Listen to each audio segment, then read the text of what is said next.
Okay, so today we're talking about putting a white sight on a Remington 1100. It is a Crosman. And I did this because I was really struggling to shoot in low light. And so I went with bright white, very little in nature, whether, well, yeah, in a hunt or shooting at cans will blend into that. So what you see on there is painter's tape. So let's go over this. So I have painter's tape right here. Very fine pair of scissors, make good cuts. Okay, so anything like you use for hair would be good.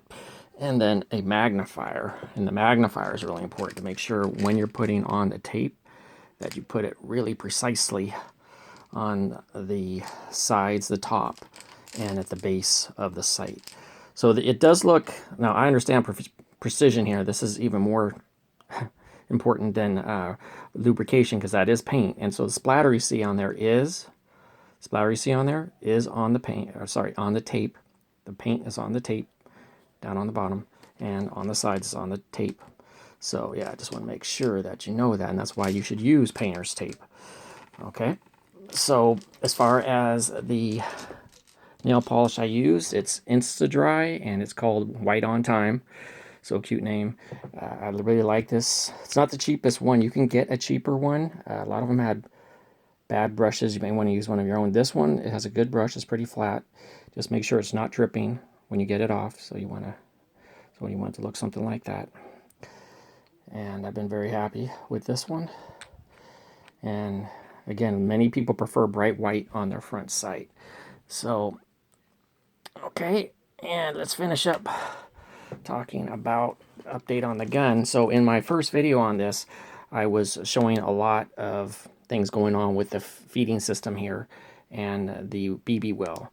So in the 1100 you have 1,000 BBs here. You have a gate here with like a little hatch, and then you can see the BBs load up in here. Okay, so I was having problems in the beginning. It was a little stubborn. I had to use a toothpick to push them forward. It's gotten better. It's broken in. And I try to always have at least 3 BBs showing in each of those 2 slits. So it's about 8 BBs or so. And you can load them all up. But remember to use your gate here as a toggle. Toggle, and shake it. And get some in there. Now, I'm not doing that on this video. Actually, I think, oh, there we go. I did get some in there. And see, it's much, much better. Do you see that? There's a few in there. Okay, let me get in there. Yeah, you can, yeah. Yep, there's a few in there, and so it's gotten much, much better. I'm not having to use a toothpick as hardly ever to push that forward. I say I'm not doing it at all now. So remember, in the beginning with this model, you may have to use a toothpick to kind of break in the feeder. But yeah, everything's looking good now with this gun. Okay, so I'm excited to bring this to everybody, that bright white front sight.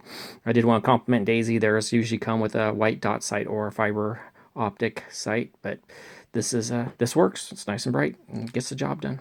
Okay, thank you. And remember, take your time with the tape. Anybody that knows anything about painting will tell you it's the prep and using painter's tape. Take your time before you actually put the strokes of paint on there. Okay, thank you very much. I'm going to take this tape off. Okay, thank you.